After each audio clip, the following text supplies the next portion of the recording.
What kind of creature could make a space marine, a transhuman warrior who knows no fear, hesitate before pulling the trigger? The rogue trader vessel Essence of Enterprise drifted through the void like a corpse in black water. Its distress beacon had been silent for 3 weeks. When the Ultramarine strike cruiser detected the ship's erratic trajectory near the halo stars, they expected pirates, perhaps heretics, maybe even the touch of the warp. What they found was something far worse. Brother Sergeant Octavian led the boarding party through the airlock. The atmosphere inside was breathable, but wrong.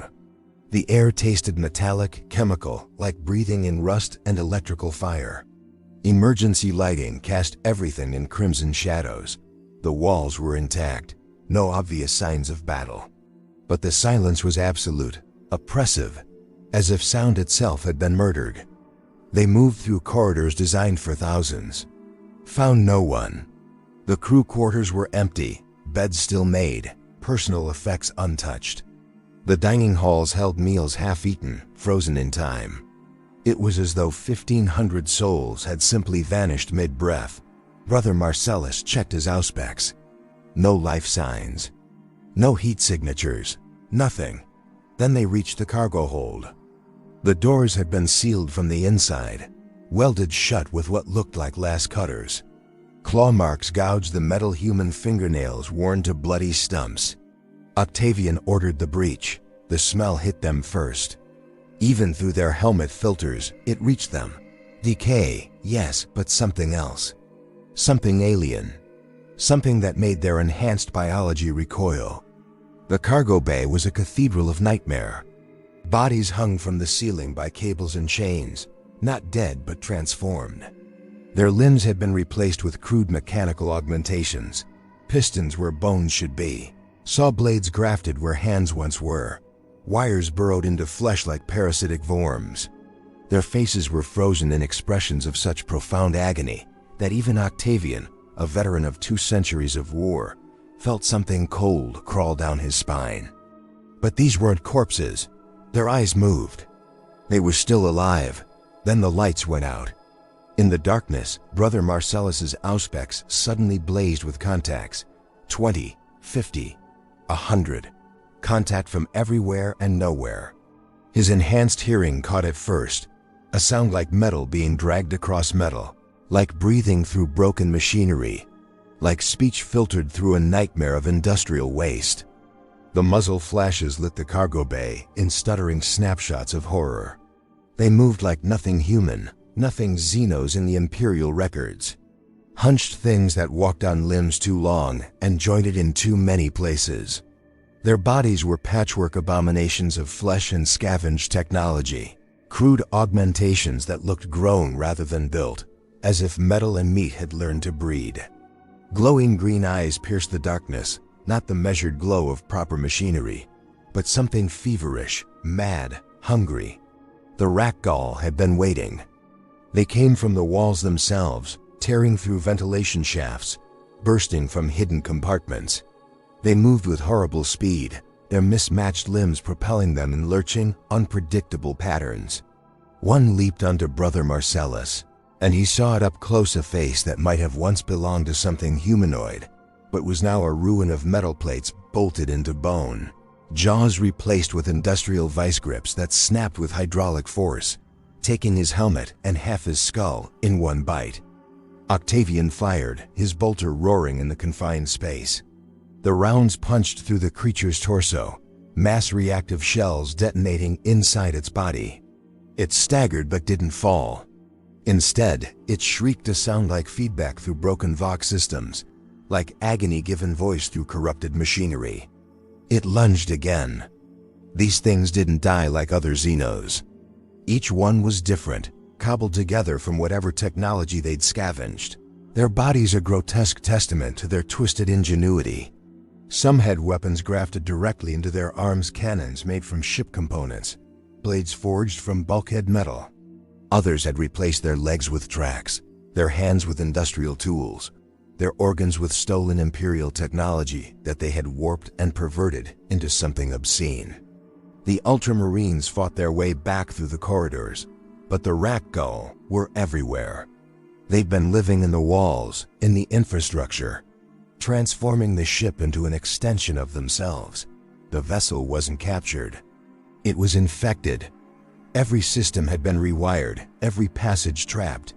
The Rakgol hadn't just killed the crew, they'd harvested them, used them as raw material for their endless, compulsive augmentation. Brother Octavian reached the airlock with only 2 brothers remaining.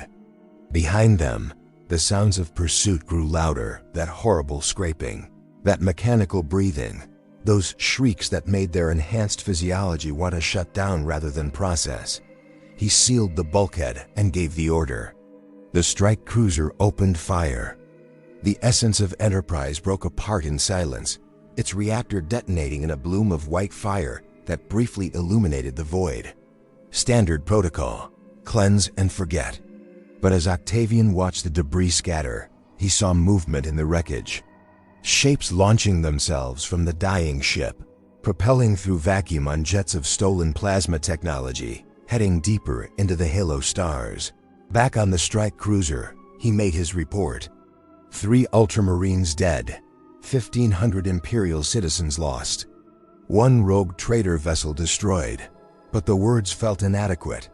How do you explain to the Imperium that there are things in the darkness that don't want to conquer humanity, don't want to corrupt it, don't even want to eat it? How do you explain creatures that see flesh and technology not as separate things, but as equally usable resources to be scavenged, grafted, perverted into new forms? The Rakgol, a name whispered in the furthest reaches of Imperial space. A nightmare that even the Adeptus Astartes speak of with something approaching unease. Because the Rakgol represents something fundamentally wrong with the universe. A species that has turned self-mutilation into survival, that has made horror into evolution, that treats the human form as nothing more than spare parts. And the most terrifying part? Nobody knows where they came from. Nobody knows how many of them exist. Nobody even knows if what the Imperium has encountered are warriors, workers, or something else entirely. Every Rakgol is different. Every encounter reveals new horrors.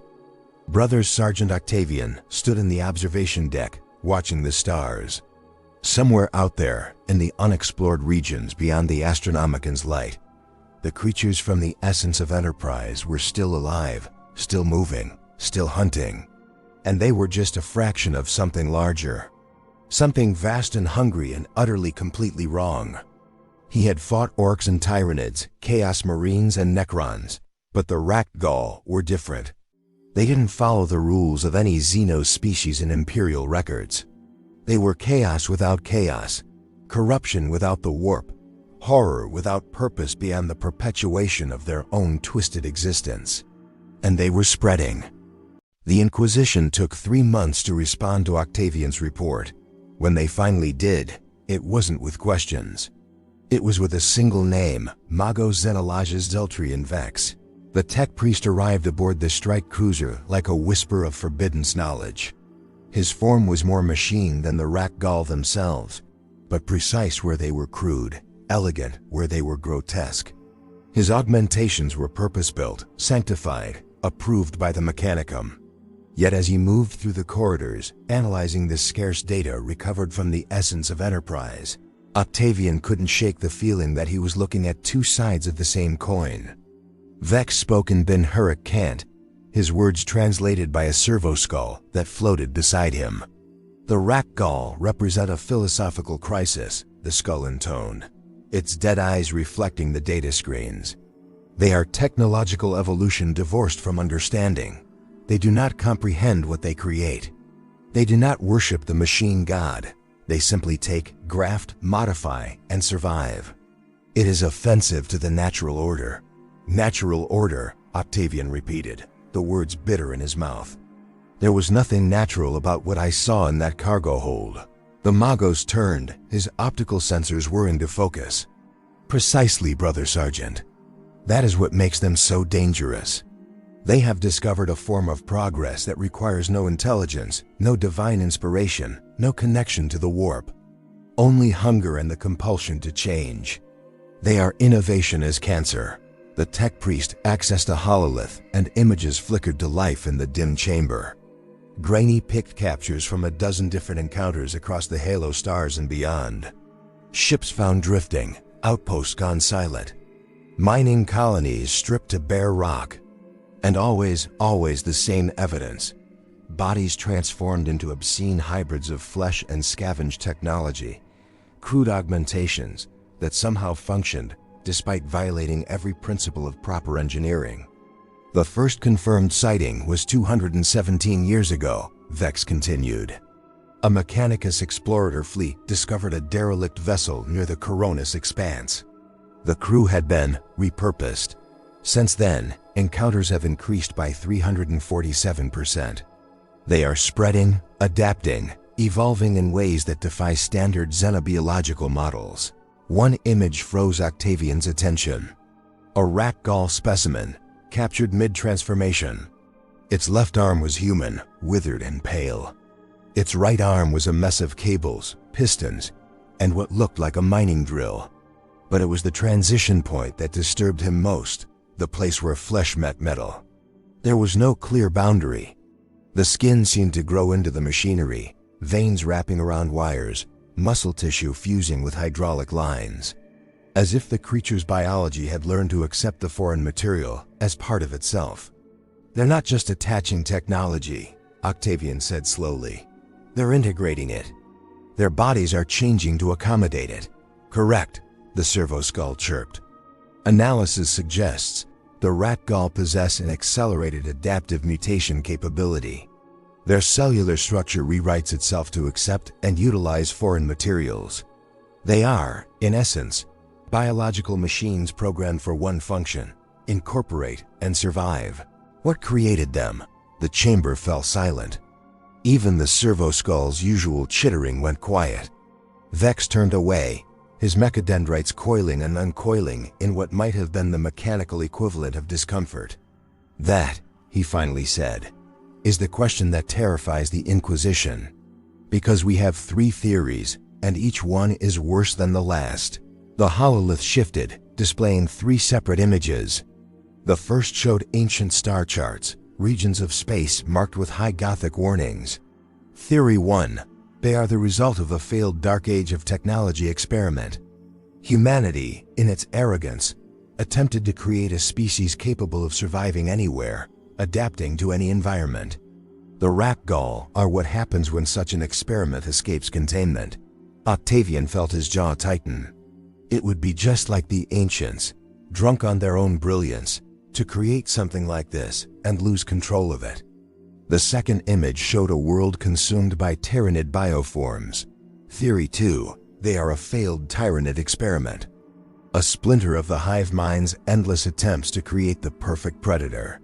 Perhaps they broke free, or perhaps they were discarded as failures. Either way, they retain the core tyrannid drive: consume, adapt, evolve, but without the guiding intelligence of the hive mind. And the third theory? Octavian asked, though part of him didn't want to know. The final image showed nothing. Just empty space, deep space. The void between galaxies.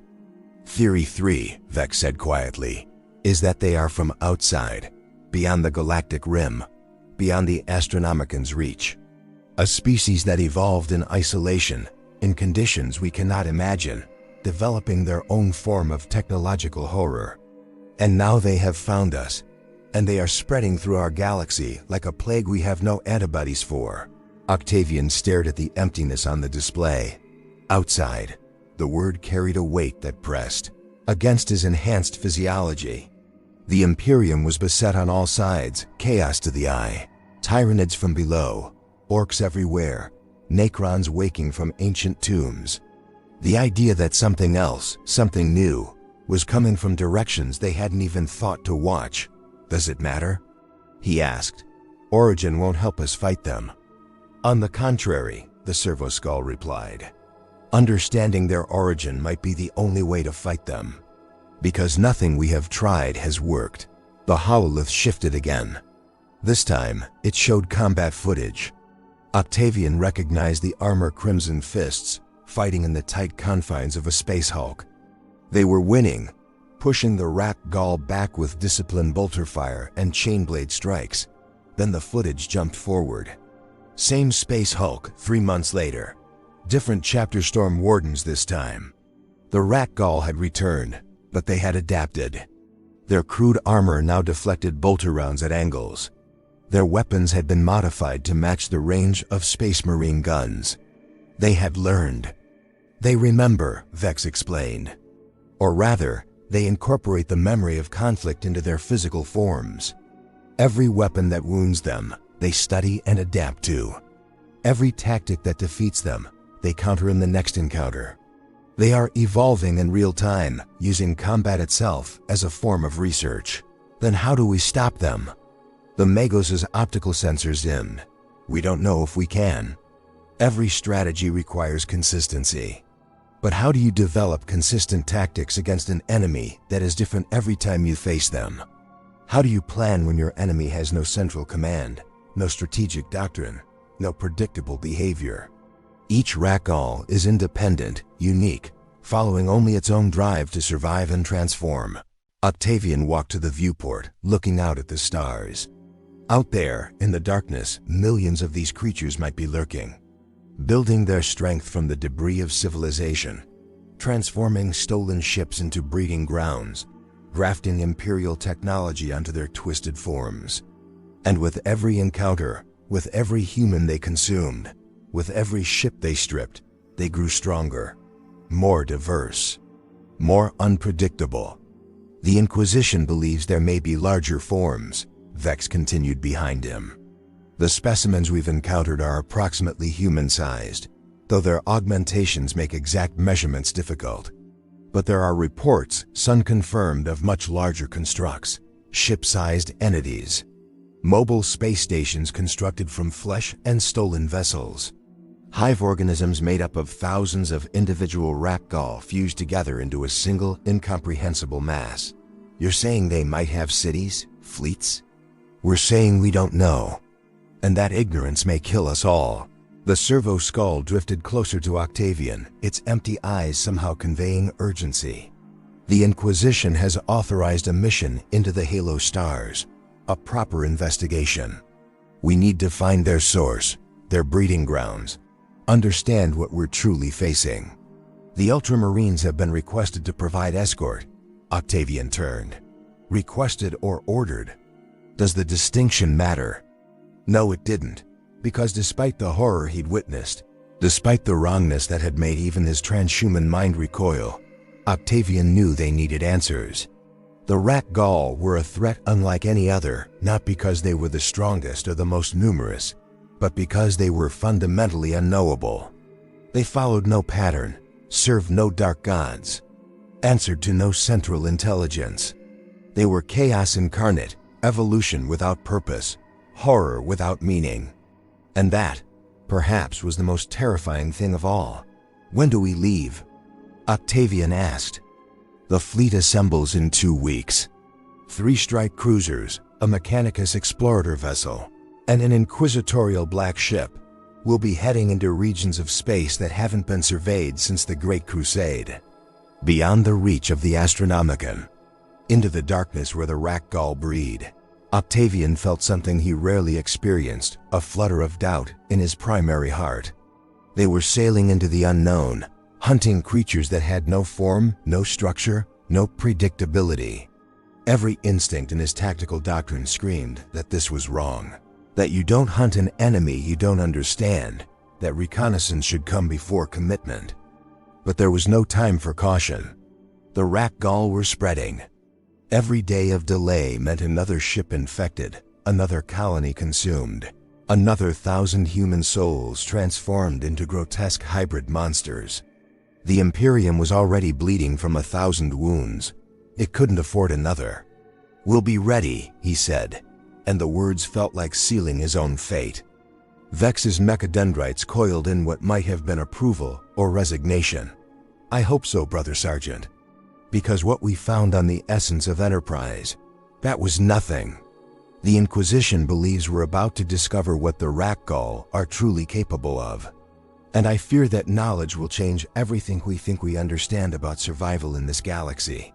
The hololith flickered and died, leaving them in darkness broken only by the distant stars.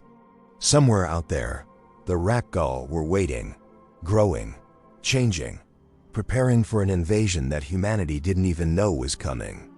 And in 2 weeks, Octavian would sail directly into their nightmare realm, hunting monsters that might be unhuntable, seeking answers that might not exist. The thought should have filled him with the righteous fury of the Emperor's finest. Instead, it filled him with something he'd thought his transformation into a space marine had burned away forever. Fear, not of death, but of understanding. Of learning truths that would make the universe even darker than it already was. The fleet entered the halo stars like a funeral procession entering a tomb. 5 vessels in total, sailing beyond the light of the Astronomican into regions where even the Emperor's gaze could not reach. The navigators complained of strange currents in the warp, eddies and whirlpools that hadn't existed in the ancient charts. Space itself felt wrong here, stretched thin, as if reality was holding its breath. Octavian spent the journey studying everything the Imperium had ever recorded about the Rakgol. It wasn't much. Scattered reports, fragmented pic captures, testimony from survivors who'd lost their minds trying to explain what they'd seen. The most coherent account came from a rogue trader named Celeste Harlock, who'd encountered them near the Processional of the Damned nearly a century ago. Her words, preserved in a data slate that had passed through 17 different archives before reaching him, were unsettling in their simplicity. They looked at us the way we look at scrap metal, not with hatred, not with hunger, with utility. As if calculating what parts of us would be most useful grafted onto their bodies. That's when I knew we weren't fighting an enemy. We were raw materials that inconveniently fought back. Raw materials. The phrase haunted Octavian as they emerged from the warp at the edge of a dead system. 5 planets orbited a dying red dwarf, their surfaces scorched and lifeless. According to Mechanicus records, this system had once housed a mining colony. 17,000 souls extracting rare minerals from asteroid fields. The colony had gone silent 40 years ago, dismissed as just another settlement lost to the void's infinite dangers. But Magos Vex had found something in the old reports. The colony's last transmission had been fragmentary, corrupted, mostly static. But hidden in the data stream were 7 words, repeated over and over. They're changing us. We're becoming useful. The explorer vessel led them deeper into the system. Sensors swept the void, searching for any sign of technology, life, anything. The silence stretched for hours. Then, as they passed the system's second planet, the Auspex arrays blazed with contacts. But not where they expected. The signals weren't coming from the planets. They were coming from the debris field between the second and third orbit. What they'd assumed was an asteroid belt resolved into something else entirely as they drew closer. Octavian stood on the observation deck, staring through the armored viewport, and felt his breath catch. It was a ship, or it had been once. Now it was something else, something that made his eyes hurt to look at. The original vessel, an Imperial cargo hauler by the looks of its core structure, had been split open like a dissected insect. Its innards were exposed to vacuum, but instead of death and emptiness, the interior crawled with life. Sections of the hull had been regrown, but not with metal. With something organic, flesh-like membranes stretched across structural supports, pulsing with bioluminescent light. Technology sprouted from the biological matter like tumors, weapons arrays, sensor pods, thruster assemblies, all grafted onto the living tissue as if the ship had become a creature unto itself. And it wasn't alone. Dozens of similar constructs drifted in the debris field, each one unique, each one a marriage of stolen technology and twisted biology. Some retained recognizable ship patterns. Others had been transformed so completely they resembled deep-sea creatures more than spacecraft, with tendril-like cables reaching out to connect with neighbors, forming a web of ships fused into a single sprawling organism. "Emperor's mercy," whispered Brother Thomas beside him. "What are we looking at?" "A nest," Octavian said. "Or a city." "Or both," Magos Vex's voice crackled over the vox. Remarkable. The integration of organic and mechanical systems is unlike anything in Mechanicus records. The Rakgol aren't just scavenging technology, they're creating a new form of existence. Biomechanical, neither purely flesh nor purely machine. They've discovered what the Adeptus Mechanicus has sought for 10,000 years. True union of the organic and the synthetic. You sound impressed, Octavian said, unable to keep the edge from his voice. I am horrified, Vex replied. But horror and admiration are not mutually exclusive. They have achieved the impossible through methods that are utterly repugnant. It's like watching someone create a masterpiece by painting with their own blood, excrement. The fleet held position, scanning the nest from a safe distance. The structures showed power signatures, heat emissions, evidence of activity. But nothing approached, nothing signaled. The Rakgol simply continued whatever incomprehensible work they were doing, as indifferent to the fleet's presence as humans would be to microbes in the air.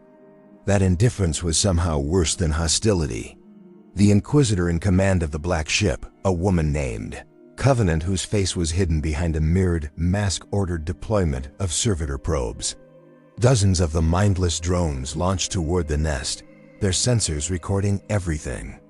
The first wave made it 3 kilometers before something changed. The nest woke up.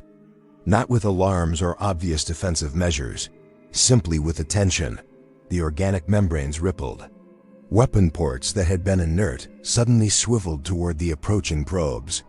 And from the depths of the fused vessels, shapes began to emerge.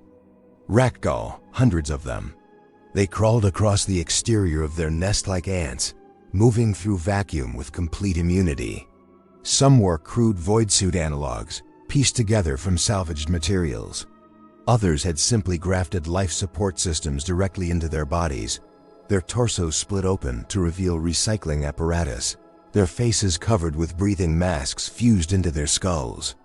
They moved with purpose, organizing themselves with a speed that suggested communication, though the Vox channels captured only static and the occasional burst of what might have been machine code. The probes began transmitting close-range data, and Octavian watched the pict feeds with growing dread. The interior of the nest was even more disturbing than the exterior. Chambers had been carved from fused bulkheads, filled with what looked like workshops or laboratories. Rakgol moved between stations, working on projects Octavian couldn't begin to understand. One chamber held Bada's human bodies suspended in some kind of fluid, cables running into their spines. Another chamber was filled with organs, kept alive through arcane medical technology, pulsing independently as if waiting to be installed. And everywhere, the modifications. Rakgol grafting new limbs onto themselves, replacing organs with mechanical alternatives, upgrading their bodies with whatever technology they'd scavenged. It was constant, compulsive, an endless cycle of self-mutilation and reconstruction. They never stopped changing. One probe penetrated deeper into what might have been the nest's core. The chamber was vast, carved from the combined cargo holds of a dozen ships. And at its center, something moved, something massive. The pict feed was partially obscured, but Octavian caught glimpses. Flesh the color of industrial waste, metal grafted in layers like scales, dozens of limbs working in perfect synchronization. It was easily 20 meters tall, a writhing mass of biological and mechanical components that seemed to be under construction and falling apart simultaneously. "Is that their leader?" Brother Thomas asked. "No," Magos Vex's voice was hushed, almost reverent. I think that's what they're building. A larger form. Perhaps a war construct. Or maybe they're creating something to carry them further into space. A living ship. A mobile nest. The probe got one more second of footage before something tore it apart. The feed died in a burst of static. Within moments, all the other probes suffered the same fate. The Rakgol had destroyed them methodically, efficiently, without apparent emotion or effort. Just removing an irritation. Inquisitor Covenant's voice cut across the command channel. "Analysis? They're far more numerous than projected, Vex responded. And their technological sophistication is increasing. Some of those modifications I observed are beyond what crude scavenging should allow. They're not just using stolen technology, they're understanding it, improving it. Recommended course of action? Silence. Even through the Vox, Octavian could hear the weight of the question. They had the firepower to destroy the nest. Cyclonic torpedoes could crack the whole debris field open, turn it into radioactive dust. Standard Imperial doctrine was clear. When facing an unknown Xenos threat, overwhelming force was the answer. But something made Octavian hesitate, some instinct he couldn't name. Wait, he said. Before we act, we need to understand something. Why here? This system is dead. No resources worth mentioning. No strategic value. So why build a nest here? Does it matter? Covenant asked. They're Xenos abominations. We burn them and move on. It matters if there are more nests. It matters if this is part of a pattern. We need to know what they want. They're Rakgol, Covenant said, her voice flat behind the mask. They don't want anything except to survive and consume. There's no grand strategy, no master plan. They're beasts that learn to use tools. But Octavian wasn't convinced. He'd seen the organization in that nest, the purposefulness of their construction. This wasn't random scavenging. This was building towards something. Magos, he said, the colony that was here. 17,000 miners. What were they extracting? A pause.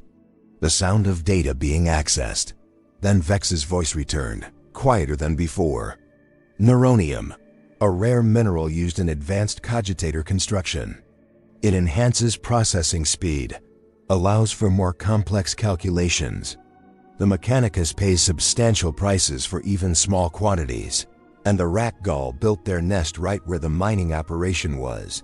Coincidence, Covenant said, but her voice had lost its certainty. No, Octavian said, the pieces falling into place in his mind.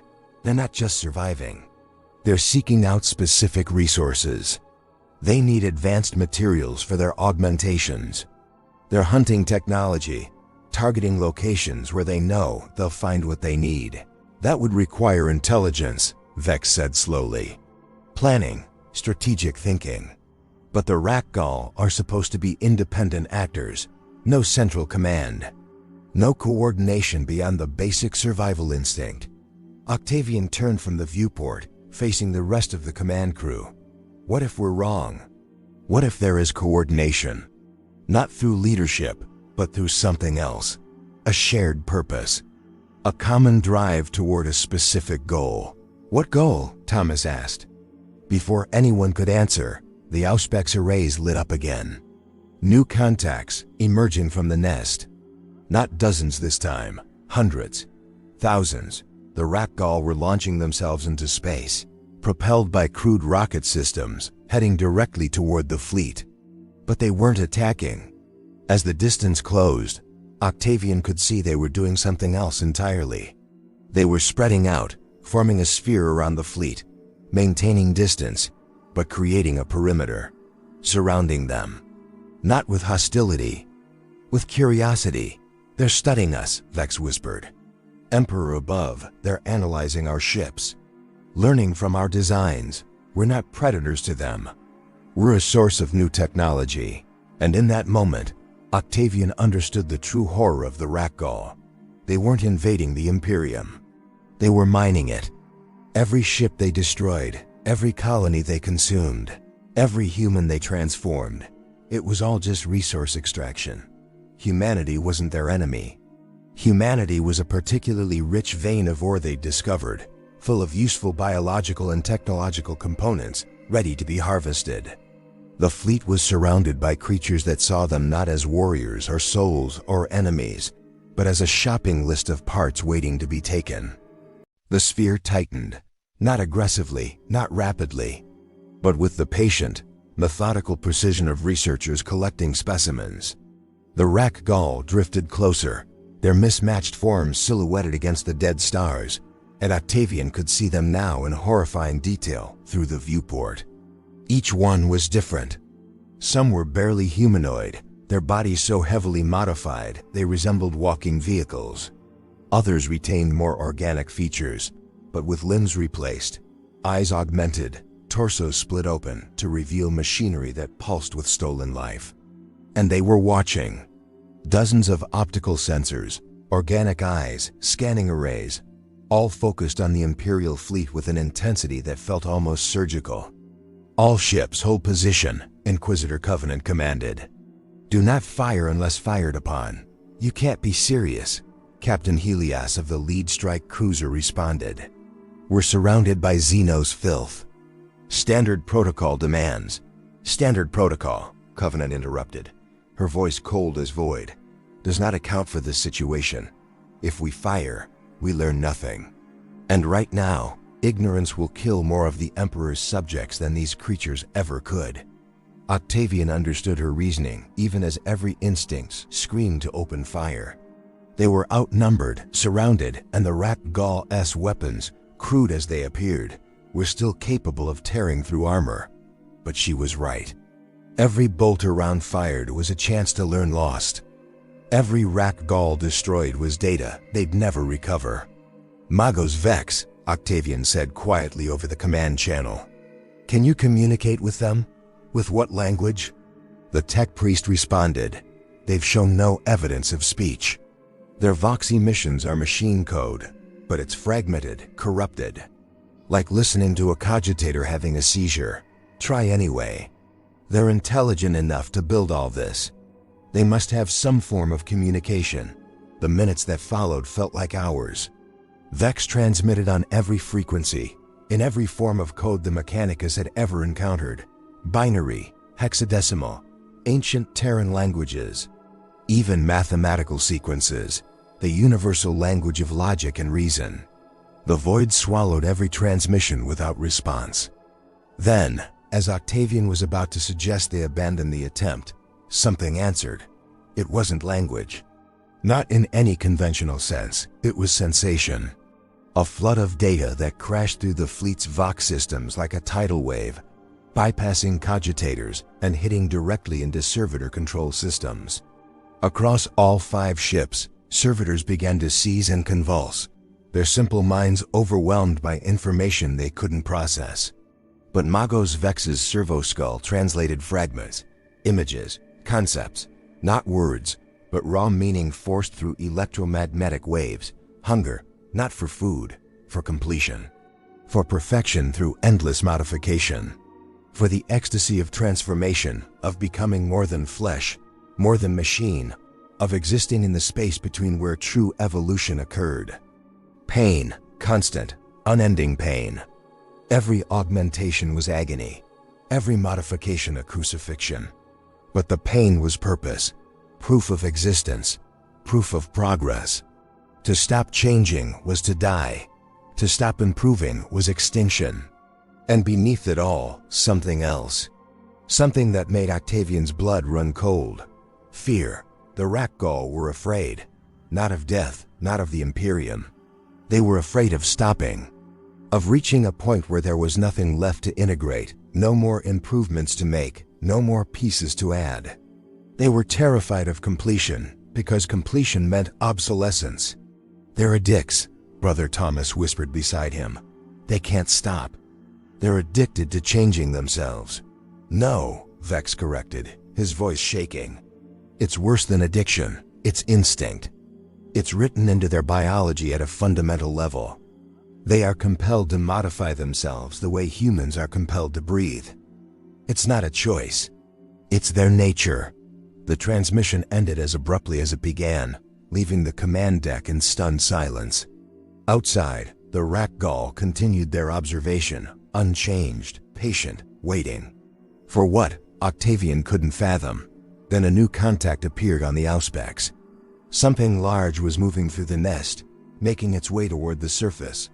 The massive construct they'd glimpsed earlier. As it emerged from the depths of the fused vessels, Octavian finally got a clear view of it, and the sight burned itself into his memory. It was a cathedral of flesh and metal. 20 meters tall, 30 meters wide. a crawling mountain of augmentation that moved on a dozen limbs of varying design. Some legs were biological, covered in weeping sores and exposed muscle. Others were industrial hydraulics, probably torn from mining equipment. Its torso was a fusion of cargo containers and what looked like human rib cages scaled up to monstrous proportions. And its head, if that collection of sensors and organic matter could be called a head, bristled with communications arrays, optical sensors, and something that might have been a brain encased in salvaged cogitator housing. But it was the details that made Octavian's primary heart skip, because grafted across its body, incorporated into its structure, were pieces that clearly came from Imperial sources. A blast door with the aquila still visible, used as armor plating. Servo arms from power armor, repurposed as manipulator appendages. And most disturbing, embedded in what passed for its chest, the rusted remains of what looked like a Space Marine's secondary heart, preserved in some kind of biocontainment field, still beating. "It's wearing us," Thomas said, his voice hollow. "Wearing pieces of humanity like trophies." "Not trophies," Octavian corrected, understanding crystallizing with cold clarity. "Components. We're looking at the Rakgol as attempt to improve themselves using Imperial biology and technology. They're not mocking us. They're trying to become us." The massive construct drifted closer, and the smaller Rakgol parted before it like subjects before a king. Not a leader, Octavian realized. Something else. A template. A demonstration of what they were all striving toward. The perfect integration of everything they'd scavenged. A living proof of concept that evolution through augmentation was possible. Inquisitor Covenant's voice cut through the silence. "Magos Vex, if that thing reaches weapons range of my ship, I'm giving the order to fire. Are we clear?" "Perfectly clear, Inquisitor. But I must advise. I don't want your advice. I want answers. What does it want?" The construct stopped its approach, maintaining a distance of exactly 5 kilometers from the black ship. For several heartbeats, nothing happened. Then it raised one of its arms, a limb that combined human bones with industrial pistons, and pointed, not at the fleet, at one of its own kind. A smaller Rakgol, no more than human-sized, drifted forward. It was less modified than most, still recognizably humanoid in basic structure, though its arms had been replaced with tool arrays, and its face was half covered with what looked like a scanner assembly. It moved with obvious reluctance, as if approaching something dangerous. Then the massive construct reached out and simply took it. Its enormous manipulator appendages grabbed the smaller Rakgol with shocking gentleness, held it, and began to disassemble it, not violently, almost carefully, peeling away the tool arrays, disconnecting the scanner assembly, extracting the organic components with surgical precision. The smaller creature didn't struggle, didn't try to escape. It simply allowed itself to be taken apart, piece by piece, like an offering to some ancient god. And then the construct began incorporating those pieces into itself, the tool arrays grafted onto its existing limbs. The scanner merged with its sensor clusters. The organic matter absorbed into its flesh. Within minutes, the smaller Rakgol had ceased to exist as an individual entity. It had become part of something larger. "Throne of Terra," Captain Helios breathed. "They're eating each other." "No," Magos Vex said, and his voice carried a note of something that might have been awe or horror or both. "They're merging. That wasn't consumption, it was integration." That smaller specimen volunteered to become part of the larger construct. It saw something more advanced than itself and chose to be absorbed by it. "Why would anything choose that?" Thomas asked. "Because to them, it's not death," Octavian said, the pieces falling into place. "It's transcendence. They don't see themselves as individuals. They see themselves as components in a larger system. That construct isn't eating its own kind. It's accepting volunteers who want to become part of something greater." The implications hung in the air like radiation. The Rakgol weren't just scavengers. They were a civilization based on a fundamentally alien concept of identity. Where humanity saw individuals, they saw parts. Where humanity feared death, they feared stagnation. Their entire existence was built around the idea that transformation was progress, that integration was evolution, that the self was just raw material waiting to be improved. And if that was true, then every human they'd ever encountered wasn't a victim. They were potential.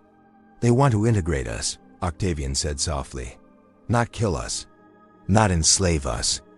They want to make us part of them. That's what happened to the crew of the Essence of Enterprise.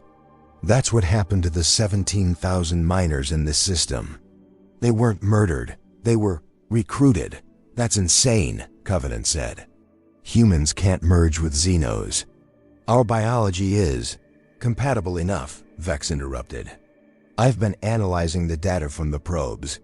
The modifications they perform on human subjects are crude but functional. They're turning people into hybrid forms. Part human, part Rakgol, part machine. Creating something new.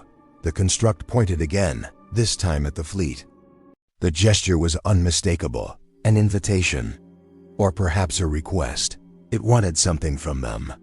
Wanted them to understand something. It's trying to communicate, Octavian said. Showing us their way of life, their philosophy. It wants us to see what they are. I don't care what it wants, Covenant responded. Prepare cyclonic torpedoes. We're burning this nest and everything in it. Wait, Vex started. No more waiting. We came here for answers. We have them. The Rakgol are an existential threat to humanity. They don't want to conquer us. They want to transform us into themselves. That's worse than any invasion. That's cultural genocide. Biological extinction through forced integration. I'm not allowing it. Octavian watched the massive construct through the viewport. It hadn't moved, hadn't shown any aggression. It simply waited, patient, as if knowing what was coming and accepting it as just another form of data to be processed. And in that moment, Octavian realized something that chilled him more than anything he'd seen in the cargo hold of the Essence of Enterprise. The Rakgol weren't afraid of death, they welcomed it. Because even destruction was information. Even being atomized by Imperial weapons would teach them something about Imperial weapons. Every death was a lesson. Every loss was data that survivors would integrate and learn from. They couldn't be threatened because they had no concept of permanent loss. They couldn't be defeated because every defeat made them stronger. They were evolution incarnate, learning and adapting with every encounter. And humanity, with its vast technology and billions of potential components, was the richest learning opportunity they'd ever found. Fire, Covenant ordered. The cyclonic torpedoes launched, ancient weapons of apocalypse arcing toward the nest. The Rakgol didn't scatter, didn't flee. They simply watched, observing, recording, as the warheads closed the distance. And Octavian found himself wondering, what had they just taught them? What lesson would the Rakgol learn from this? How would they adapt? The torpedoes struck. The nest exploded in a flash of atomic fire that briefly outshone the system's dying star. The shockwave rolled out across the void, vaporizing everything in its path. Thousands of Rakgol turned to plasma in an instant. The massive construct disintegrated, its carefully assembled forms scattered into atoms.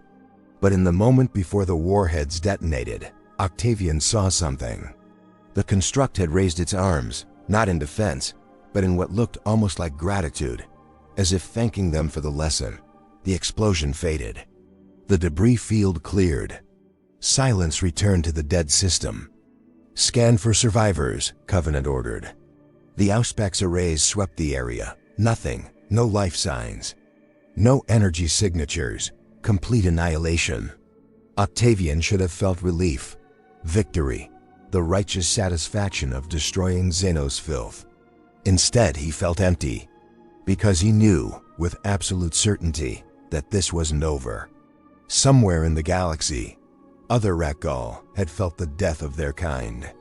Somehow, through means he couldn't understand, they knew what weapons had been used. They knew how effective those weapons were. They knew what defenses had failed. And they were already adapting.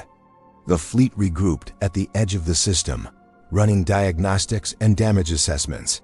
They'd lost nothing except ordnance. A clean victory by any tactical measure. But the mood aboard the strike cruiser felt more like a funeral than a celebration. Octavian stood alone in the Chapel of Remembrance, a small chamber where the names of fallen brothers were inscribed on walls of blessed marble. He wasn't praying, he was thinking. Replaying the moment of the construct's destruction over and over, trying to understand what he'd seen in that final gesture. The door opened. Magos Vex entered, his mechadendrites coiled tight against his body, a sign of distress in tech priest body language. "We need to leave this system immediately," Vex said, without preamble. "My analysis of the nest's remains has revealed something troubling. More troubling than everything we've already seen. Much more." Vex activated a hololith projector, and images flickered to life between them. "I managed to recover fragments of data from the nest before it was destroyed. Partial cogitator records, biological samples, structural analysis. Brother Sergeant, that nest wasn't their home. It was a school." Octavian turned to face him fully. "Explain." "The Rakgol we encountered were juveniles, young, still learning the basics of augmentation and integration. That massive construct wasn't a leader or a warrior. It was a teacher, demonstrating techniques, showing the younger specimens what was possible. That's why it absorbed that smaller Rakgol. It was showing the others how the process worked. The implications settled over Octavian like a shroud. Then where are the adults?" Vex's optical sensors dimmed. "That's what we need to find out. And I believe I know where to look." The data I recovered contained navigation coordinates, not Imperial designation. Something older, pre-Imperium, dark age of technology formatting. Coordinates to what? Their origin point. Or as close to one as I can determine.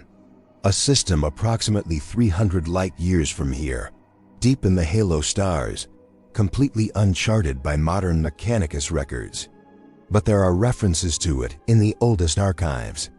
Pre-Unity texts that speak of a research station, Project Chimera, a Dark Age facility dedicated to biological mechanical integration. Octavian felt his blood chill. "You think humanity created them?" "I think humanity tried to create something and lost control. The Rakgol aren't a natural species. Their compulsion to augment, their ability to integrate foreign technology, their biological compatibility with mechanical systems, it's all too perfect, too designed. They were built to be adaptive, to survive anywhere, to use any technology they encountered. A self-sufficient species that could colonize hostile worlds without support. And instead, they became this. Perhaps they became exactly what they were meant to be," Vex said quietly. "Perhaps the horror isn't that the project failed. Perhaps it's that it succeeded." Before Octavian could respond, alarms screamed through the ship. The Vox erupted with panicked voices. He ran to the command deck, Vex following as fast as his augmented legs could carry him. The tactical display showed contacts. Dozens of them, hundreds, emerging from the warp at the system's edge. Ships, but not like any ships in Imperial records. They were enormous organic-looking vessels that pulsed with sickly bioluminescent light. Some resembled the fused constructs they'd seen in the nest, but scaled up to truly massive proportions. Others were clearly Imperial vessels, once cruisers, frigates, even what looked like a grand cruiser, but so heavily modified, they barely resembled their original forms. "How did they get here so fast?" Captain Helios demanded. "We destroyed the nest hours ago. There's no way they could have received a distress signal and responded this quickly." "They didn't respond to a distress signal," Octavian said, understanding flooding through him. "They were already coming. The nest was bait. They wanted us to find it. Wanted us to study it. Wanted us to destroy it so they could observe how we fought." "That's impossible," Covenant said, but her voice lacked conviction. "That would require strategic planning. Coordination across light years. The Rakgol don't have that capacity, don't they?" Vex's servo-skull chittered. "We assumed they were individuals because we never saw evidence of central command. But what if we were looking at it wrong? What if they don't communicate through language or even through technology? What if their integration is more than physical? What if when they merge, they share memories, experiences, knowledge? The fleet was moving now, trying to maneuver into defensive formation, but the Rakgol vessels were faster than they should have been. They spread out, surrounding the Imperial ships with practiced precision. Not attacking, not yet. Just positioning. Then one of the larger vessels opened. Its hull split like a mouth, and something emerged that made Octavian's breath stop. It was a Rakgol, but not like the ones they'd seen before. This one was the size of a building, a cathedral of augmentation that made the construct they'd destroyed look like a child's toy. Its body was composed of hundreds, maybe thousands of individual Rakgol fused together into a single entity. Octavian could see their faces in the mass, their limbs, their bodies, all merged and interwoven like a grotesque tapestry of flesh and metal. And it was alive, conscious, looking at the fleet with what seemed like thousands of eyes. "That's what the adults look like," Vex whispered. The thing began to transmit. Not the fragmented data bursts they'd received before. This was coherent, organized. It spoke in binary, in hexadecimal, in ancient Terran languages, in mathematical equations. It spoke in every form of communication simultaneously, forcing meaning into their minds through sheer overwhelming presence. And it said one word, a concept. An idea that translated across all languages and all formats with perfect clarity. Understand, not a demand, not a threat, an invitation. It wanted them to understand, to see what the Rakgol truly were, what they could become. Images flooded through the Vox systems again, but these were different, clearer, more controlled. Octavian saw the history of his species, saw them in the beginning, almost human, created in the laboratories of the Dark Age, saw them spread across a dozen worlds, adapting, surviving, improving themselves with each generation. Saw them discover that integration wasn't just physical. When enough of them merged, consciousness itself merged. Individual thought became collective wisdom. Loneliness became impossible because the self was infinite. They showed humanity's empires rising and falling while they watched from the shadows, learning, adapting, incorporating abandoned technology. They showed the long night, the age of strife, and how the Rakgol had survived it all by becoming something that couldn't be killed. You couldn't destroy a species whose individuals could merge into collective entities. You couldn't defeat an enemy that learned from every encounter and shared that knowledge instantaneously across the entire species. And they showed what they wanted, not conquest, not territory. They wanted complexity, variety, new forms to explore, new technologies to integrate, new biological templates to experiment with. The galaxy was an infinite library of possibilities, and they were eternal students, forever learning, forever changing, forever becoming more. Humanity wasn't their enemy. Humanity was the most fascinating discovery they'd made in 10,000 years. A species with such incredible diversity of form, such vast technological archives, such rich biological variation. The Imperium was a treasure trove beyond imagination. They didn't want to destroy humanity. They wanted to merge with it, to become something new. Something neither purely human nor purely Rakgol. They wanted to share their gift of endless transformation, to show humanity that the flesh was not sacred but mutable, that identity was not fixed but fluid, that the boundary between self and other was an illusion waiting to be dissolved. The transmission ended. The massive entity waited. It had shown them its truth, its offer. Now it watched to see how humanity would respond. Octavian understood then what made the Rakgol so terrifying. It wasn't their appearance, it wasn't their violence. It was that they genuinely believed they were offering salvation.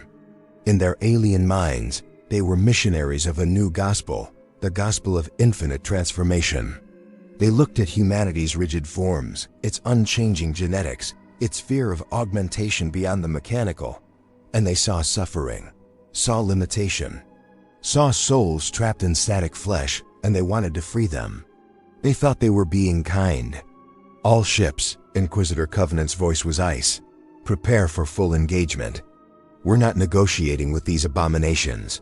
Inquisitor, wait, Vex started. There's nothing to wait for. They've shown us what they want, and it's extinction. Not through violence, but through transformation. They want to unmake humanity at the genetic level. Turn us into them. I don't care if they think it's mercy.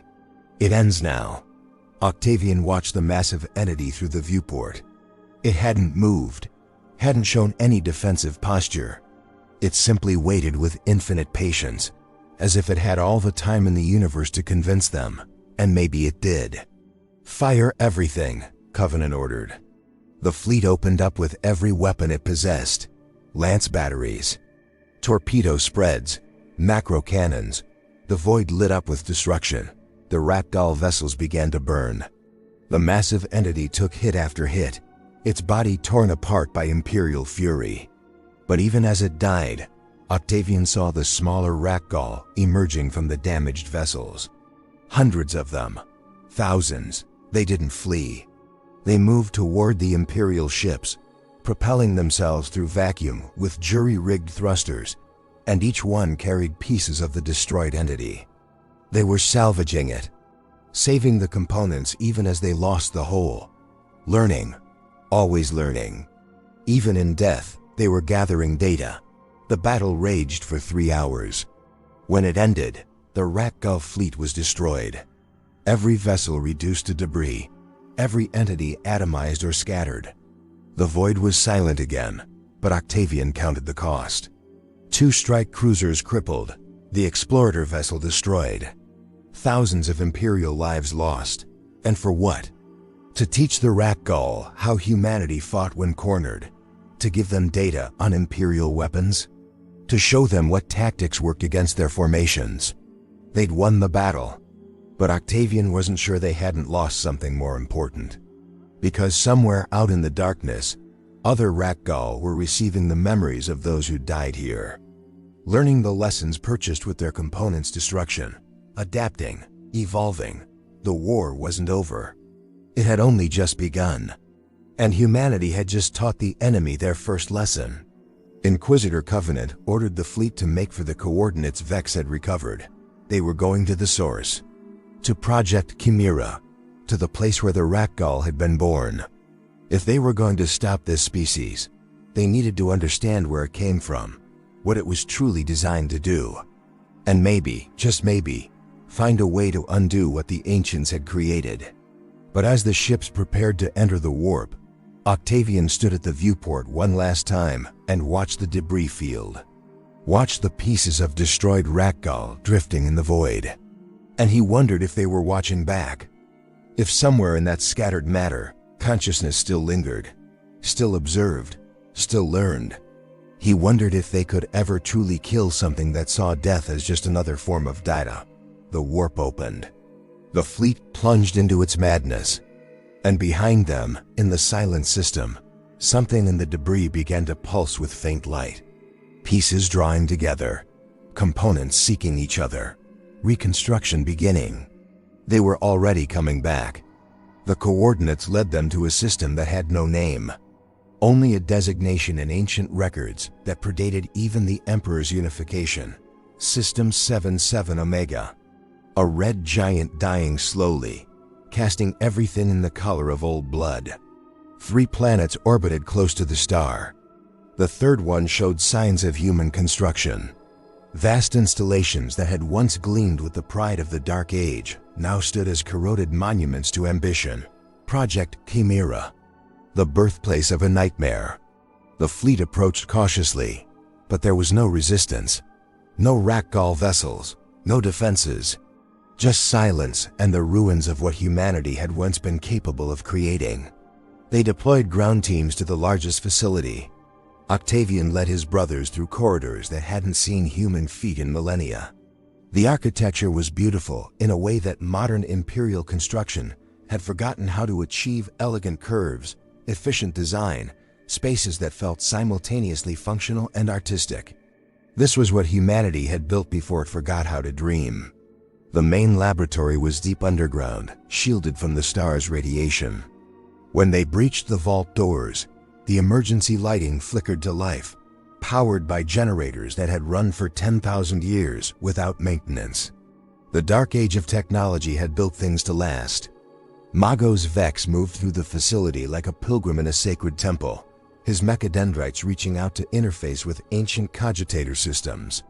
Data began to flow, records, research logs, video recordings preserved in formats that required his most arcane protocols to decode. On the screens, a woman appeared.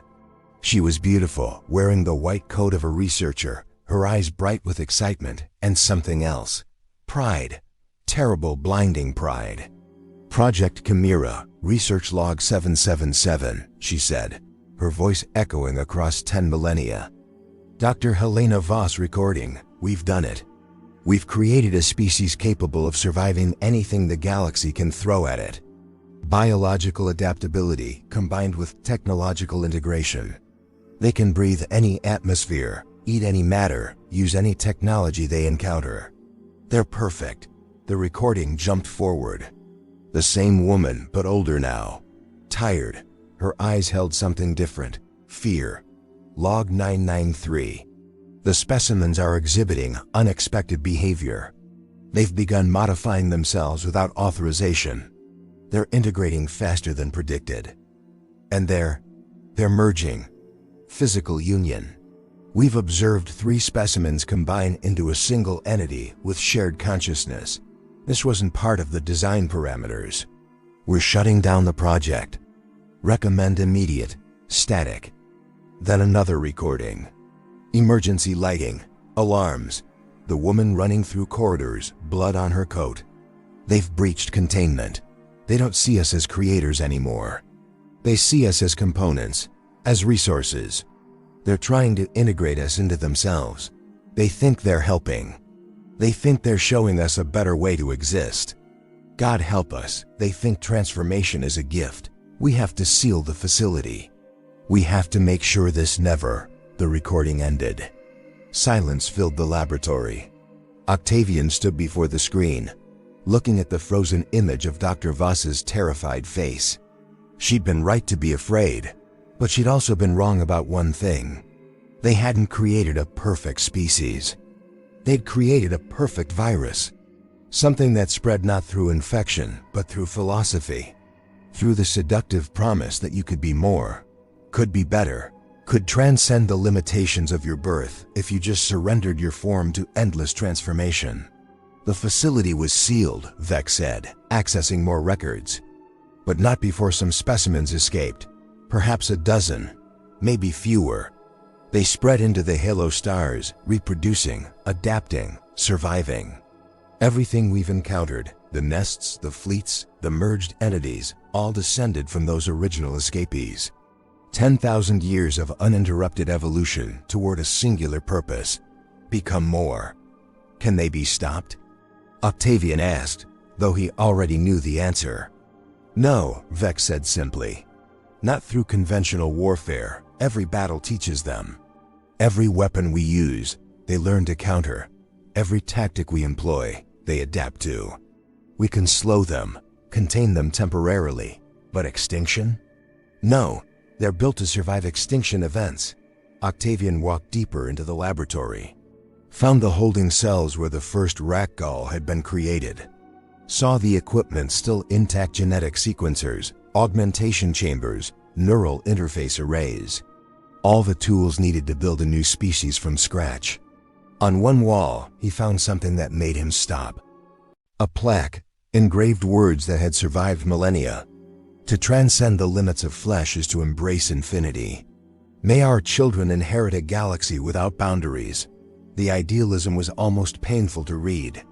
Dr. Voss and her team had genuinely believed they were creating something wonderful. A species that could go anywhere, survive anything, adapt to any challenge. They'd envisioned them as the ultimate colonists, spreading humanity's reach to the furthest stars. They hadn't understood that removing boundaries didn't create freedom. It created hunger. A hunger that could never be satisfied, because there was always more to integrate, more to improve, more to become. The Rakgol weren't evil. They were need incarnate. They were the logical endpoint of the belief that transformation was inherently good, that change was always progress, that the self was something to be overcome rather than cherished. "We should destroy this facility," Inquisitor Covenant said over the Vox. "Burn every record. Make sure this knowledge can never be replicated." "No," Octavian said, surprising himself. "We need to preserve it, because the only way to understand them is to understand what they were meant to be. What humanity tried to create. This is a warning about what happens when we play at being gods without considering the consequences." He turned to face Vex. "Can you create a defense? Something that doesn't teach them? Doesn't let them adapt?" The Magos was quiet for a long time. His optical sensors dimmed, brightened, dimmed again as he processed possibilities. "Perhaps," he finally said, "if we can find a way to fight them without giving them data, without letting them learn. It would require weapons they've never encountered. Technology so alien or so ancient they have no reference point. It would require thinking like them, becoming unpredictable, chaotic, fighting them with randomness rather than doctrine. Like fighting order with chaos." "Precisely. Which means the Imperium would have to change, become fluid, adaptable. We'd have to embrace the very thing we fear most, transformation." The irony wasn't lost on Octavian. To defeat an enemy built on endless change, humanity would have to change itself. The Rakgol were forcing the Imperium to evolve, whether it wanted to or not. In a twisted way, they were succeeding in their mission. They were transforming humanity, just not through physical integration. Through necessity. The fleet returned to Imperial space 3 months later. They brought with them terabytes of data, biological samples sealed in stasis, and a report that would reach the highest levels of the Inquisition. Octavian never learned what decisions were made in the secret chambers of Terra. He only knew that new protocols were issued, new weapons developed, new tactics authorized. The war against the Rakgol continued. It would always continue, because you couldn't truly defeat an enemy that saw every loss as a lesson, every death as data, every setback as an opportunity to improve. The best humanity could hope for was equilibrium, a constant pressure to keep them from spreading too far, too fast, to maintain the boundary between human and other. Octavian stood in the Chapel of Remembrance one final time before his next deployment, added 3 new names to the walls. Brothers lost in the halo stars, their gene seed recovered, their legacy preserved. The Imperium's way of achieving immortality through integration, passing strength from generation to generation. Not so different from what the Rakgol did, he realized, just slower, more controlled, more sacred, but still fundamentally about transcending individual mortality through merging with something larger. Perhaps that's what had disturbed him most about the Rakgol. Not how alien they were, but how familiar. How they reflected humanity's own desires, twisted just slightly out of recognition. The desire to improve, to transcend limitations, to become more than what you were born to be. The Mechanicus did it through sanctified augmentation. The Space Marines did it through genetic modification and gene seed. The Imperium itself did it through assimilation of countless worlds into one vast collective. All of them, in their own ways, practicing forms of integration, forms of transformation. The only difference was consent, choice. The Imperium, for all its brutality, still believed the individual mattered. That transformation should be willing. That there was a line between improvement and violation. The Rakgol had crossed that line so long ago, they'd forgotten it ever existed. Octavian touched one of the inscribed names, Brother Marcellus. First to fall in the cargo hold of the essence of Enterprise, a good warrior, a better friend, gone now but living on through memory, through the example he'd set, through the gene seed that would create new brothers. Transformation without violation, legacy without consumption. It was humanity's answer to the Rakgol's philosophy. Slower, yes, less efficient perhaps, but sustainable, meaningful, human. Outside the chapel, the strike cruiser prepared for another mission. More reports of Rakgol activity, more nests to find, more battles to fight. The war would never truly end. But then, neither would humanity. Both species locked in an eternal struggle, each one forcing the other to adapt, to evolve, to become stronger. In the darkness between the stars, the Rakgol continued their endless transformation. And in the light of the Astronomican, humanity continued to resist. Not because victory was certain, but because some boundaries were worth defending, some lines worth holding, some transformations worth refusing, no matter how tempting they appeared. The question that had started everything, what kind of creature could make a space marine hesitate, had been answered. It wasn't a creature more powerful. It was a creature that offered something more seductive than death. The promise of evolution, of transcendence, of becoming something greater by surrendering everything you were. And the answer to that temptation, Octavian had learned, wasn't courage. It was remembering what made you worth preserving in the first place. Your identity, your humanity. The irreplaceable self that no amount of augmentation could improve upon because it was already complete in its imperfection. The Rakgol would never understand that. They couldn't. They were built to see incompletion everywhere, to perceive every static form as a failure waiting to be fixed. That was their tragedy. They were perfect survivors cursed to never feel satisfied, never at peace, forever hungry for the next integration that would finally make them whole. But wholeness, Octavian realized, wasn't something you achieved. It was something you recognized, something you protected, something you passed on to those who came after. He left the chapel and returned to his duties. Another mission, another battle, another chance to hold the line between what humanity was and what it could become if it forgot what made it worth saving. The galaxy turned. The war continued. And in the silent spaces between stars, the ancient question remained, what does it mean to be human?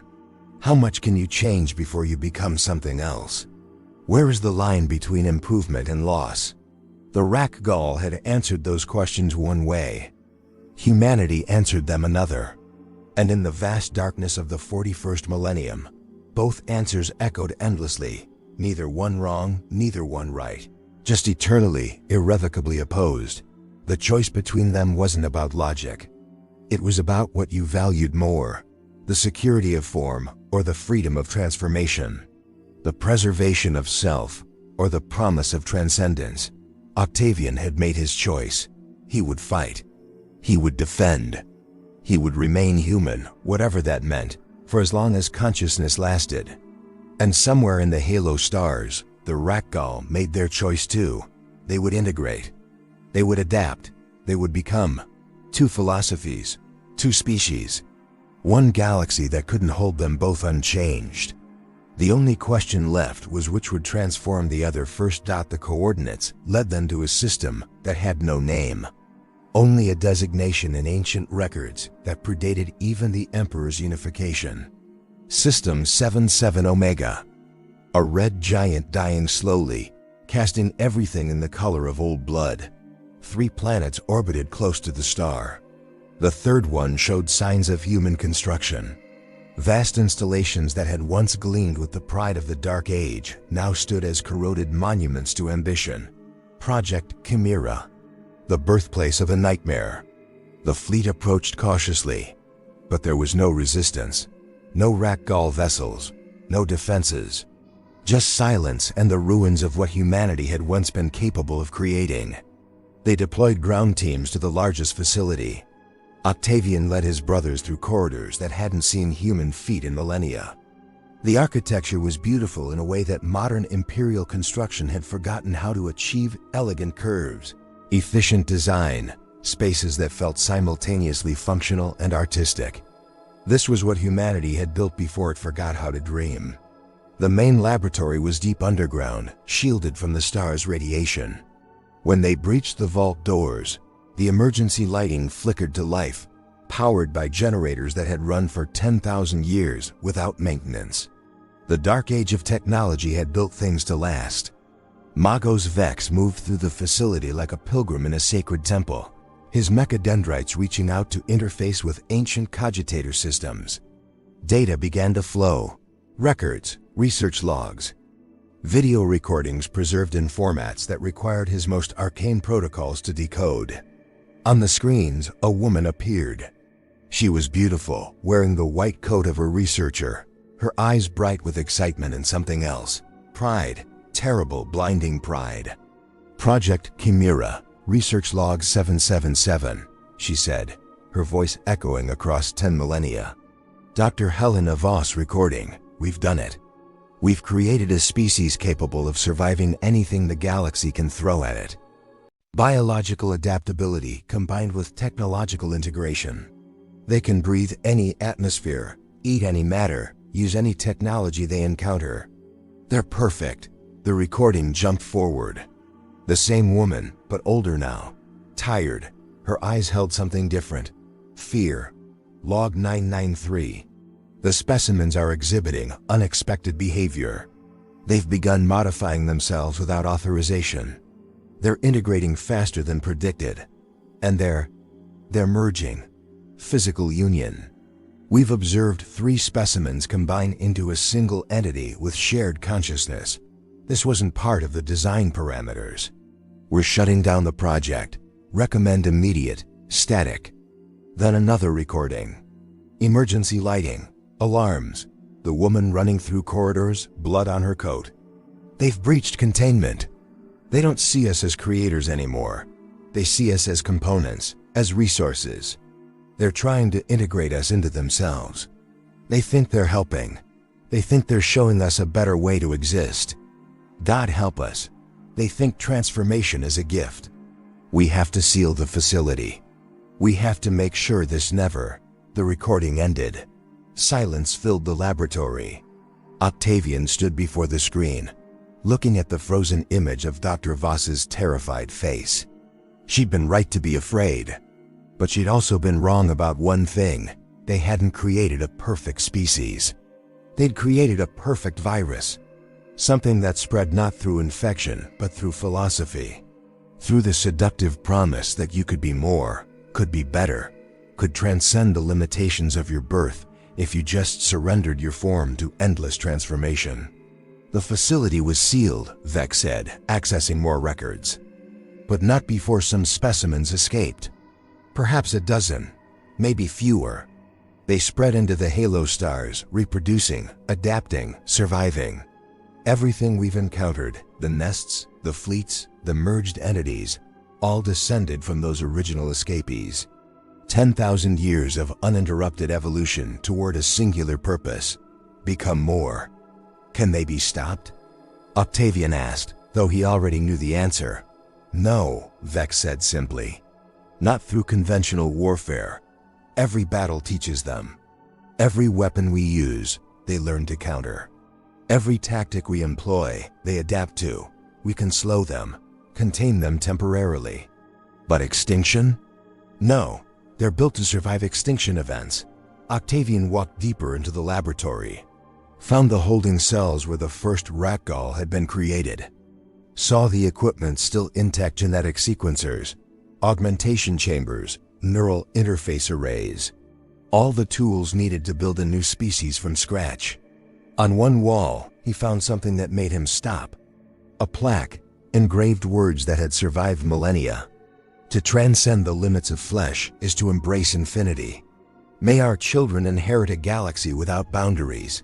The idealism was almost painful to read. Dr. Voss and her team had genuinely believed they were creating something wonderful. A species that could go anywhere, survive anything, adapt to any challenge. They'd envisioned them as the ultimate colonists, spreading humanity's reach to the furthest stars. They hadn't understood that removing boundaries didn't create freedom.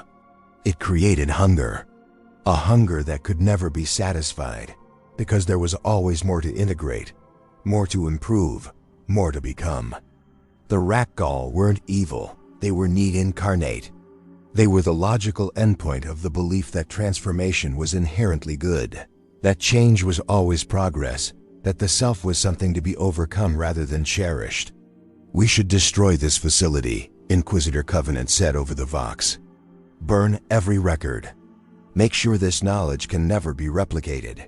"No," Octavian said, surprising himself. "We need to preserve it. Because the only way to understand them is to understand what they were meant to be, what humanity tried to create. This is a warning about what happens when we play at being gods without considering the consequences." He turned to face Vex. "Can you create a defense? Something that doesn't teach them? Doesn't let them adapt?" The Magos was quiet for a long time. His optical sensors dimmed, brightened, dimmed again as he processed possibilities. "Perhaps," he finally said, "if we can find a way to fight them without giving them data, without letting them learn, it would require weapons they've never encountered. Technology so alien or so ancient, they have no reference point. It would require thinking like them, becoming unpredictable, chaotic, fighting them with randomness rather than doctrine, like fighting order with chaos." "Precisely. Which means the Imperium would have to change, become fluid, adaptable. We'd have to embrace the very thing we fear most: transformation." The irony wasn't lost on Octavian. To defeat an enemy built on endless change, humanity would have to change itself. The Rakgol were forcing the Imperium to evolve, whether it wanted to or not. In a twisted way, they were succeeding in their mission. They were transforming humanity, just not through physical integration, through necessity. The fleet returned to Imperial space 3 months later. They brought with them terabytes of data, biological samples sealed in stasis, and a report that would reach the highest levels of the Inquisition. Octavian never learned what decisions were made in the secret chambers of Terra. He only knew that new protocols were issued, new weapons developed, new tactics authorized. The war against the Rakgol continued. It would always continue, because you couldn't truly defeat an enemy that saw every loss as a lesson, every death as data, every setback as an opportunity to improve. The best humanity could hope for was equilibrium, a constant pressure to keep them from spreading too far, too fast, to maintain the boundary between human and other. Octavian stood in the Chapel of Remembrance one final time before his next deployment, added 3 new names to the walls. Brothers lost in the halo stars, their gene seed recovered, their legacy preserved. The Imperium's way of achieving immortality through integration, passing strength from generation to generation. Not so different from what the Rakgol did, he realized, just slower, more controlled, more sacred, but still fundamentally about transcending individual mortality through merging with something larger. Perhaps that's what had disturbed him most about the Rakgol. Not how alien they were, but how familiar. How they reflected humanity's own desires twisted just slightly out of recognition. The desire to improve, to transcend limitations, to become more than what you were born to be. The Mechanicus did it through sanctified augmentation. The Space Marines did it through genetic modification and gene seed. The Imperium itself did it through assimilation of countless worlds into one vast collective. All of them, in their own ways, practicing forms of integration, forms of transformation. The only difference was consent, choice. The Imperium, for all its brutality, still believed the individual mattered. That transformation should be willing. That there was a line between improvement and violation. The Rakgol had crossed that line so long ago, they'd forgotten it ever existed. Octavian touched one of the inscribed names. Brother Marcellus. First to fall in the cargo hold of the essence of Enterprise. A good warrior. A better friend. Gone now, but living on through memory. Through the example he'd set. Through the gene seed that would create new brothers. Transformation without violation. Legacy without consumption.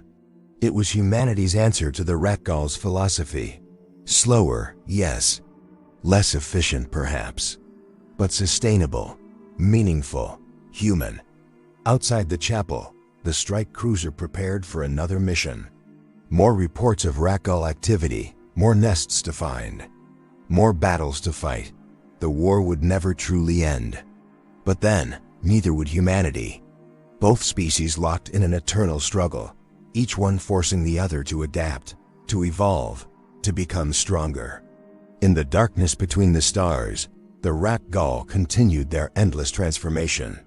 And in the light of the Astronomican, humanity continued to resist. Not because victory was certain, but because some boundaries were worth defending, some lines worth holding, some transformations worth refusing, no matter how tempting they appeared. The question that had started everything, what kind of creature could make a space marine hesitate, had been answered. It wasn't a creature more powerful. It was a creature that offered something more seductive than death. The promise of evolution, of transcendence, of becoming something greater by surrendering everything you were. And the answer to that temptation, Octavian had learned, wasn't courage. It was remembering what made you worth preserving in the first place. Your identity, your humanity, the irreplaceable self that no amount of augmentation could improve upon because it was already complete in its imperfection. The Rakgol would never understand that. They couldn't. They were built to see incompletion everywhere, to perceive every static form as a failure waiting to be fixed. That was their tragedy. They were perfect survivors cursed to never feel satisfied, never at peace, forever hungry for the next integration that would finally make them whole. But wholeness, Octavian realized, wasn't something you achieved. It was something you recognized, something you protected, something you passed on to those who came after. He left the chapel and returned to his duties. Another mission, another battle, another chance to hold the line between what humanity was and what it could become if it forgot what made it worth saving. The galaxy turned, the war continued, and in the silent spaces between stars, the ancient question remained: what does it mean to be human? How much can you change before you become something else? Where is the line between improvement and loss? The Rakgol had answered those questions one way. Humanity answered them another. And in the vast darkness of the 41st millennium, both answers echoed endlessly, neither one wrong, neither one right, just eternally, irrevocably opposed. The choice between them wasn't about logic. It was about what you valued more, the security of form or the freedom of transformation, the preservation of self or the promise of transcendence. Octavian had made his choice. He would fight. He would defend. He would remain human, whatever that meant, for as long as consciousness lasted. And somewhere in the halo stars, the Rakgol made their choice too. They would integrate. They would adapt. They would become two philosophies, two species, one galaxy that couldn't hold them both unchanged. The only question left was which transformed the other first.